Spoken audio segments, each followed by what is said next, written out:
welcome to the Friday free-for-all edition of the Nightly Nuge. And Ted, before we get into the music, which I want to talk a lot about music, but once again, another celebrity in a vehicle, apparently due to alcohol and hash. She was in one accident, drove off at 90 miles an hour and was in another one. Fiery crash. And all of mainstream media, all they talk about is poor Anne Hesh, and she was too injured to get a blood sample or whatever. I just can't believe that. If that was you or I, they would be testing us for alcohol right off the bat. Of course, we're still not seeing the mainstream media picking up the Paul, Mr. Nancy Pelosi story, who was in an accident. Why is it these celebrities keep thinking they can get away with this? And why does the mainstream media continue to allow them? Well, stop and think of Alec Baldwin. He murdered a gal. They really are immune from law and order. I would like to know how you can have a January 6th investigation, but make sure nobody sees all the thousands, hundreds of thousands of hours of video footage that are pertinent.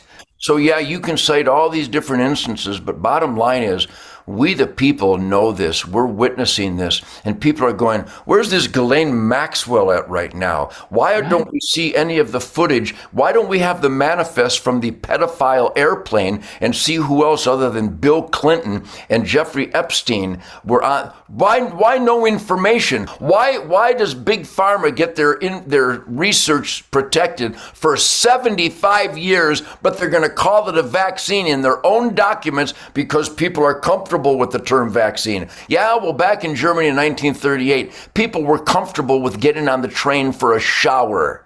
Well, let's switch, because we like to talk music on Friday. I just saw you last weekend. You played a song that's decades old. I think you wrote it in 1976 to celebrate the bicentennial of America. And it couldn't be more true now than it was back then. So what we're talking about here, Keith, is that when I sit down with these Gibson guitars and my amplifiers and my man cave cuckoo's nest, it's literally a martial arts samurai moment. I don't think about where that arrow goes. I become the arrow. I don't think about the guitar neck topography.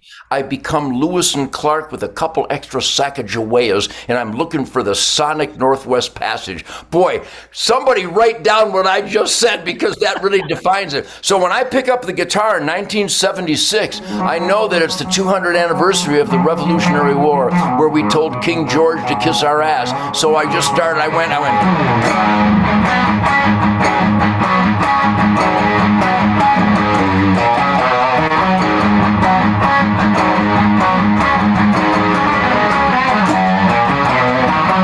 In the early morning hours, there's a din in the air, mayhem on the loose. I didn't write it, I just started singing it. Stormtroopers coming, you better be prepared, there's no time to lose. They're coming up your streets, jackboots stepping high. You gotta make a stand. They're looking in your window, listening to your phone. Keep a gun in your hand. Get ready, get ready. Stormtroopers coming. Profound. Wow. Yeah. It summarizes the conflict of free people against tyrants and dictators and kings and people like Joe Biden and James Comey and Christopher Wray. These are the times where, stop and think, there was no technology back then, but they're coming up your streets, jackboots stepping high. 87,000 more IRS agents armed to the teeth for war? They're looking in your window, listening to your phone. The CIA, the DOJ, the FDA, the CDC, it's out. They're looking in your window, listening to your phone. Keep a gun in your hand. Duh. These are treacherous times, and even though it's an uppity, very positive celebration of identifying evil and how to overcome that evil. And on my new record, Detroit Muscle, there's a song, come and take it. Go ahead and try, go ahead and die. Come and take it. Welcome back to the Concord Bridge. Don't you even try it. Don't you tread on me. You might do or die it in the land of the free. Come and take it. No more kings, no tyrants, no more jackboot thugs. We will unleash violence for the freedom that we love. Come and take it. It's a love song for freedom, good over evil, and everybody sings it because we changed it into Joe Biden. Joe Biden. It's so beautiful. I get chills every time.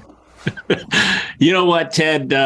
Music is so powerful, and it's just crazy that something that you wrote nearly 50 years ago is so pointed even today. You know, music kind of almost stands the test of time, and certainly a lot of your lyrics.